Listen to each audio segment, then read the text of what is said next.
Well, hey there, everybody. Mr. Delcourt coming at you for a little virtual learning. As you know, I've been called. It's my day to fulfill my civic duty, and I'm out on jury duty. But that's not going to stop us. Nothing's going to stop us. We're going to forge ahead today. We're going to start getting our notes down for our next 5 trees. We're finishing up those maples. We'll continue to practice their identification, but we're forging ahead. We're going to take on the next 5 trees that I call the oaks and others. And I've posted to today's learning materials for you. We'll open that up right here. If we take a look at today's learning materials, we've got today's presentation posted right there. All you need to do today is follow along with this presentation, get your notes done, and then submit your notes as proof that you did it. At the end, there'll be an assignment folder that'll appear for you on the day that this comes out. You just want to submit your notes to show that you followed along and took your notes today. That's all you got to do. How you doing? Keep it moving. Maybe use a little extra time at the end for some flex time to get some of that missing work done. Some of us have it, some of us don't. And let's be productive today. Let's do it. So if we open up today's presentation, we're calling this the oaks and others. It says here, Maine's common broadleaf trees continued. We're adding 5 more trees here today to our repertoire, okay? So to do this, I'm going to go to Notability. I'm going to create a new note, and I'm calling this thing, let's see, I'm going to come up here. I'm going to call this the Oaks and Others Notes. Boom. Here we go. So I'll drop this down here like this. I'm gonna come in here and go like that. I'm gonna say the oaks and others, okay? These are members of the oak family, 2 oaks and then 3 other trees. To me, they're all large forest trees with ecological and commercial value. These trees are all very important for lumber, for shade, ornamental trees in town, you name it. These things are all very important large forest trees. And 4 out of the 5 of them are important for producing mast. And we're going to use that word over and over again. Mast is fruit and nuts produced by forest trees. Mast is a really important food source for lots and lots of wildlife. When I think of mast, I think of acorns. We've got beech nuts in the Maine woods that are an important mast. And then we're also today going to talk about hickory nuts. Hickory nuts are another important mast. And there are others, but that's what we're going to focus in on today. So mast is going to be an important word. So we got 5 trees to get through today, 5 notes to take. We're going to talk about their identification. Maybe we'll look up some sweet Gary Fulis images. That could be good. So let's do it. Let's jump right in. Here we go. We're gonna start here with our presentation. We're talking northern red oak, and just like those maples, they all start with acer. All of the oaks start with quercus, and I planted a whole bunch of different oaks, native oaks on campus here that we're not going to cover necessarily in our notes, but we'll go check them out as soon as the snow melts and it warms up a little bit. We've got Quercus macrocarpa, Quercus coccinea, Quercus bicolor, just to name a few out there now. A really cool selection of oaks. Today we're going to focus on 2 different native, very common oaks, the 2 most common as you walk around the Maine woods. Number 1 being the northern red oak. I feel like if you can recognize an oak leaf and you point at an oak tree in the Maine woods and say, that's a red oak, you're probably going to be right about 95% of the time in southern Maine. They're just everywhere. They dominate our southern Maine forest, and they are really, really important trees. So let's get this in here. We're going to say our first tree is northern red oak, and the scientific name is Quercus. All oaks are members of the genus Quercus. Quercus rubra, another easy one to remember. Rubies, right? Ruby red, Quercus rubra. Okay, so northern red oak has a leaf that is pinnately simple. And maybe the most important part about northern red oak, as I look at it here in our presentation, with red oak, northern red oak, we're looking for pointed, I'm putting it in all caps. If I find an oak leaf, I'm looking for pointed lobes. If you find a pointy lobe oak leaf in the Maine woods, it is likely a northern red oak. Not guaranteed, but highly likely a northern red oak, Quercus rubra. And these guys are really, really important trees. They produce large, bitter acorns. Wildlife love them. They are not very good to eat for people. And the wildlife really prefer other types of acorns or mast, but they'll eat they certainly do eat a lot of red oak acorns just because that's what they got. They don't have a whole lot of other choices. Now comes the time to get ourselves a nice image here. And you know the deal. We got to go to Google here, and we got to check out, let's see. We're going to search, we'll search it by scientific name. Quercus rubra leaf. Yeah, and then let's do an image search, and let's look for that classic Gary Fulis. Is there a do we need to search Fulis with it? I don't want to disrespect Gary, so, I mean, I want to make sure. He must have one. Let's see, Fulis. Okay, all right, here we go. We're back. This one is somebody attempting to rip off Gary's photo style. We're going to stick with a Fulis, okay? Northern red oak. And you can see from these images how highly variable northern red oak is. If we come down here to Forest Trees of Maine, here's our northern red oak. That you could screenshot that as well and use that in your notes. That's a great image and a really, very great representative of the species. But you know me, I'm all about those Garys. So I'm going to copy this one. Hopefully this will work. Here we go. Or I'm going to save to my photos. I'm going to come over here. And I'm going to add my Gary Fulis Northern Red Oak. Boom. I like it. So Northern Red Oak is in there. We're looking at pointed lobes on the Northern Red Oak when we find those leaves. So a super important tree. Northern Red Oak. All right. If you need to pause throughout this video to catch up and get any of that done, do it. Do you. Take this at your own pace. You got this. Let's go forge ahead here. Let's look at our next one, a cousin of Northern Red Oak, and a one that I'm always on the lookout for as a deer hunter. I'm looking for that white oak.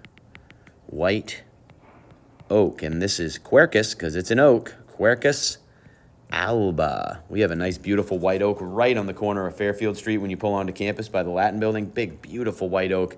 And I planted a counterpart to it not far away in that big grassy area. We got a brand new white oak out there, Quercus alba.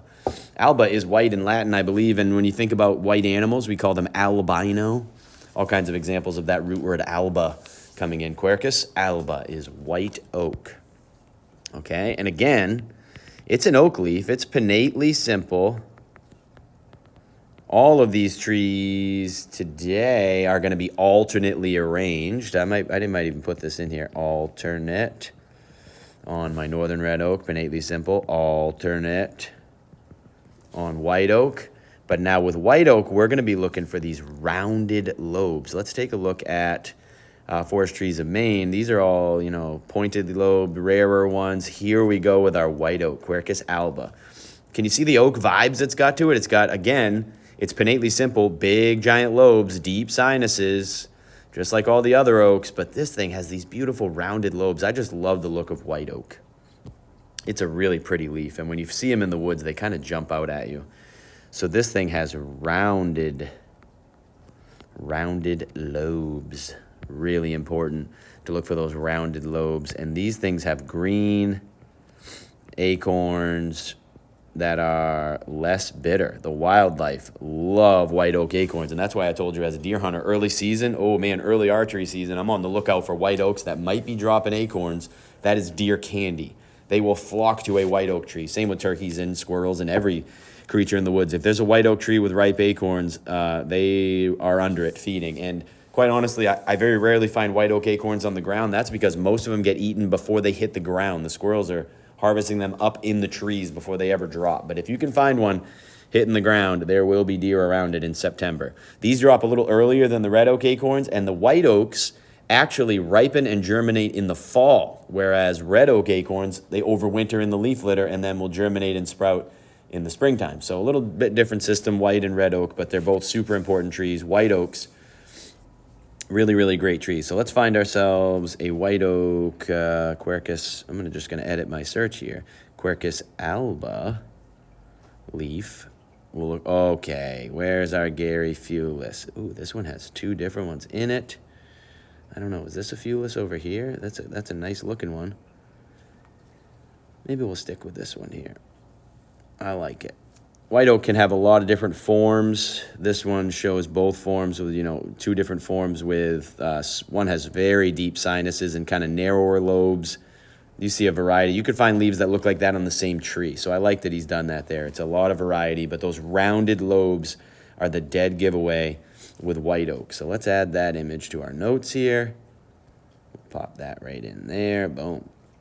We got white oak. So our two oaks are in there. We got red oak with those pointed lobes. If you've ever helped your parents rake the lawn, I mean, come on. You've raked a handful of those bad boys in your life, right? I mean, Southern Maine, my neighborhood is just like, those things are blowing around everywhere in the fall. And actually, once the snow melts, the springtime, they'll be blowing around again. You'll see them. These are very leathery leaves that persist a long time in the environment. They'll be blowing around this spring too, and we'll go out and find some on the ground. Now, if we look here, we've got white oak. Those also persist, and you can see those rounded lobes. So red oak, pointed lobes, white oak, rounded lobes. Onward. Here we go. Let's add our third tree here. We're looking at, there's our white oak example in the presentation. Now we've got our third mast producer, another important tree. Tons of them out in the TA forest. They're found statewide all over the place. American beech. Not beach as in, we're going to the beach. Beech with two E's. Fagus grandifolia, okay? So let's add this on here. So we're going to go American beech. Fagus, lowercase g, grandifolia, American beech. And we look at American beech, it's super symmetrical, right? It's got that beautiful pinnate form, beautiful symmetry with those parallel veins going out to the edges, and then it's very evenly toothed. Sharp but even teeth. It's not doubly toothed, it's singly and very evenly toothed. And one of the other giveaways on the American beech are these long, really pointy buds. They look like little unicorn horns. And if you've ever been walking behind somebody in the woods in the fall or winter, and you're a little too close and you get whacked in the face with a branch, you get hit with a beech branch with those pointy buds, you could often be bleeding. They're very sharp, and they hurt when you get whacked with them. And these are another really important mast producer that produce a beech nut. Bears in northern Maine, really, really important mast and food source for bears, and we'll talk about that the day we get to American beech in this little unit here. So American beech, Fagus grandifolia. We want to put in here that they are pinnate, and alternate. They are evenly toothed.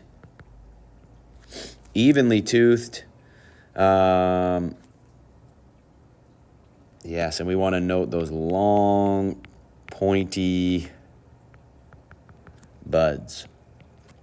Really, I'm going to put in here, important mast tree. More so in northern Maine than southern. Northern Maine. But there are plenty of beech trees in southern Maine as well. They are all over the place, and they do produce mast. But northern Maine, you can get these huge bumper crops of beech nuts on certain years, and it'll literally cause the statewide bear harvest to drop, because if there's beech nuts in the woods, they'd rather eat beech nuts than donuts. And so they really flock to those ridges that have beech trees on them. They're found in these tall mountainsides and ridges. That's what beeches love. Hence the name Beech Ridge. I feel like there's a road not far from here called the Beech Ridge Road, and it's named after a ridge with beech trees on it. Shout out beech trees. Okay? So let's look up, let's get our image here of Fagus grandifolia leaf, and let's make sure it's a viewless. Okay. What do we got? Show me, Gary. Oh, I know he's got one in here. I've seen it before, and it's a good one. Fagus grandifolia leaf, viewless. Here we go. Is this it? Well, that's looking at the edge. I know he's got one. It's a great one, too. Maybe I'll try it without. Again, you do you. It doesn't have to be a Gary Viewless photo, but he is literally one of my best friends, so I don't want to dishonor him by not having a Gary Viewless photo. I know it exists. I've seen it. It's beautiful. He includes the buds with it. It's an awesome photo. We may have to, you know what? I got a complaint for Google, because they are not helping Gary Fulis in the algorithm whatsoever. So I don't like that, but geez, we'll have to forge ahead here. Let's pick a different one, I guess. Let's go. This one here's not bad. It's somebody who, attempted to rip off Gary Fulis' style, but it's a great image, and it shows those evenly spaced teeth. It shows that beautiful symmetry. I like it. I'm going to save it to photos. We'll have to just pretend, I guess, that that's a Gary Fulis image. Okay. This is getting a little sus now. It won't even let me save it. Save to photos. Okay, we're coming back to notes here. This is going to get a little out of... Okay, there it is. We're good. Yes, boom. American Beach, Fagus grandifolia. Let's take a look at American Beach in the forest trees of Maine here. I think it's probably going to be... Oh, yeah, I just went past chestnut.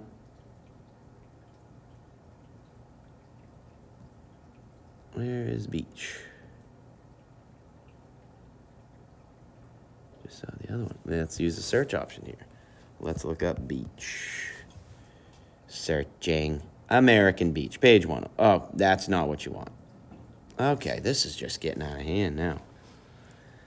106. Yeah, okay, here's American Beach, and there's those pointy buds out. Oh, what? Okay. I'm losing it right now. The wheels are coming off. Okay, we're back. If we look here, we've got these beautiful long pointy buds that's alternately arranged. We can see that. And there's those evenly spaced teeth. Awesome tree. American Beach, Fagus grandifolia. So there we go. We got that in our notes. We got everything we need to know. We'll practice identifying this tree. We will see this thing all over the place this spring when we get outside. Also has very smooth bark on healthy trees.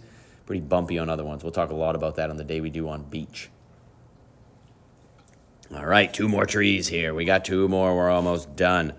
Let's do it. Let's go through and let's look at our next one. This is going to be American Elm. Easy scientific name, American Elm, Ulmus americana. Ulmus americana. And when I look at American Elm, I'm looking at a beautiful leaf. It gives me some kind of beachy vibes. It's got that similar parallel veins and it's pinnate.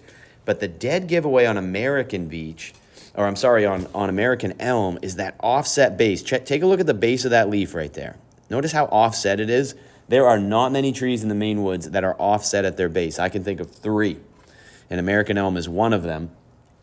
So we've got an offset base on this leaf, and that is the dead giveaway. It might give you beach vibes at first, but look at the base on that leaf. The other thing about American Elm is it is doubly serrate. So you've got teeth on top of teeth here, and we just may plant an elm tree this spring on campus, so buckle up for that. Ulmus americana, American Elm. So let's go in here and we'll add this. This is our only tree that doesn't really produce any mast of this group, but it goes right along with them. It's similar in size, and you find them in the woods all together here. So let's say American Elm. Super important, super famous tree. We'll talk about why. Scientific name, Ulmus americana.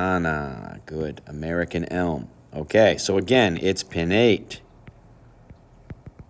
and alternate. This is becoming a little bit of a pattern here. Pinnate and alternate. It is doubly serrate, which is a dead giveaway, and it has an offset base. We're going to be looking for that offset base. I feel like my truck boys, they like to put these big stickers on their trucks that say custom offsets, whatever that means. I don't even know what that means, but I know the American Elm is the original custom offset. Let's put it that way, okay? Offset base, American Elm. So there you go. Long point, and if we look here, American Elm, that's going to be kind of like used to be very common. Not so much anymore, and we'll talk about why another day. But if you think about it, every city in Maine has a street called Elm Street. There's a reason for that. So, spoiler alert, not so common anymore, but they're coming back. Kind of a cool story, the American Elm. Let's get a photo here for American Elm. And we'll do that by searching Ulmus americana. Ulmus americana leaf. And again, where is Gary? Oh, here we go. Okay, thank you. Gary, 02. What a year for Gary. I'm going to save this to my photos. Shows it on the twig. It shows the alternate arrangement. He's just flexing on us now. Check out how offset those bases are on that. There's definitely, you know, some of them are more offset than others, but they're all offset a little bit at least. And Gary picked an absolute beauty there, as he usually does. So let's add this in here, and let's take a look. Boom. American elm. Look at that. What a beautiful leaf. It's, I think, one of the prettiest leaves in the Maine woods. Something about it, it's just beautiful. Look at the offset base. Look at the doubly serrate edges. It's hard to tell. They're a little blurry, but it's got teeth on top of teeth. We can search elm here, and we'll go take a look at the Maine Forestries of Maine version of this. Again, you could easily just... you could screenshot that image if you wanted, but there you go. Nice close-up look. Doubly serrate. You can see those smaller teeth on top of the teeth there. This one is offset, but not quite as obvious, but you can see it in there. Custom offset. There it is right there. American elm. Holy cow, we've got 4 out of our 5 trees done. We've got pointy lobes American oak. Rounded lobes. I'm sorry, northern red oak. Rounded lobes, white oak. We've got evenly toothed with an even base, American beech. We've got doubly serrate with an offset base, American elm. And then our last one, oh man, is a great one. This is going to be shagbark hickory. And I love shagbark hickory because I love bacon, okay? And often bacon is smoked with hickory wood. You know, hickory smoked bacon. Hickory wood is hard as a rock. Scientific name, Carya ovata. They use it for axe handles and all kinds of things like that. It's a really, really hard, stiff wood, really kind of tough to work because it's such a hard wood. Really cool. They call it shagbark hickory. You guessed it, because the bark on older trees becomes super shaggy looking. And shagbark hickory is common across York County, but really beyond there, not so much. It's really found in southern Maine only. And here's what we're going to notice about shagbark hickory. Let's search it up in Forestries of Maine before we do anything. Let's look at hickory. Hickory. We're going to scroll down till we get to the actual. Okay, hickory. Yep, shagbark hickory, 155. Oh, there! Look at those hickory nuts. These are large hickory nuts that fall to the ground. There's that shaggy bark. This is a big-time mast producer. Again, look at that southern Maine range only, and really tough to find outside of York County. But here's the dead giveaway on shagbark hickory. This is our first and currently only tree that is pinnately compound. That's a compound leaf.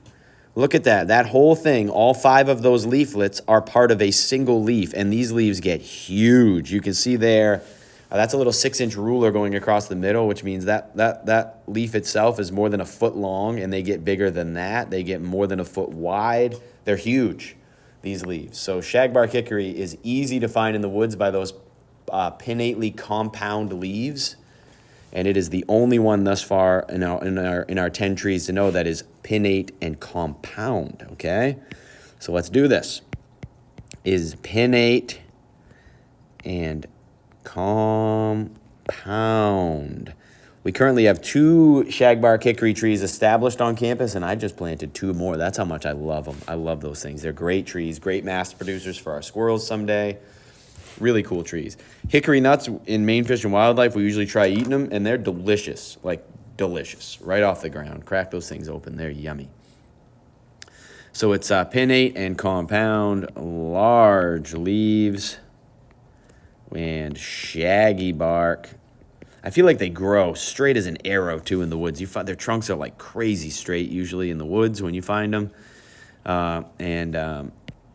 They are important mast for mainly squirrels, man. Squirrels love these things because they're equipped to get into them. Deer really can't crack into them the way they need to. The nuts are really hard to get into, so deer and turkeys not so much into the shagbark hickory, but squirrels, mice, oh man, they love those things. So last thing we need to do here is grab an image from the internet. We'll see if Gary's got one. We'll go shagbark hickory Fulis. Can we find a... Oh, there it is. Okay. Shagbark hickory almost always has 5 leaflets. Every now and then it'll have 7. And I forgot to add a thing to our notes that I want to put in there. The 3 leaflets at the end are larger. And you'll see that, in the Gary Fulis image here. Boom. Cancel. Let's see. Put that right here. Ooh, what? Okay. I don't like, yeah. Thank you. So you'll notice here, those 3 leaflets on the end, much larger than the 2 at the base. And every now and then it'll add 2 more at the base for 7 leaflets, but it's almost always 5 leaflets. The 3 on the end really have some like 3-leaf clover vibes to them. They're just larger than the other 2. That's very common in shagbark hickory. And we see that here again in this leaf, very similar. Big, giant, pinnately compound leaf with the 3 leaflets on the end being larger. And in the springtime, those buds swell up huge right before they pop open. It's kind of cool. We're going to hopefully see that on our campus trees. So there you go. You've got 5 new trees to practice with here. You got Northern Red Oak, Quercus rubra. White Oak, Quercus alba. American Beech, Fagus grandifolia. American Elm, Ulmus americana. And finally, Shagbark Hickory, Carya ovata. So I will see you guys on next class. Hopefully, who knows what this month will hold with my civic duties and all. But no matter what, we're going to get through it. And yeah, looking forward to getting back with you guys and forging ahead. So nice job. Make sure you take this file that you just made with me and submit that thing to Google Classroom so you get credit for your classwork assignment today. All righty, over and out.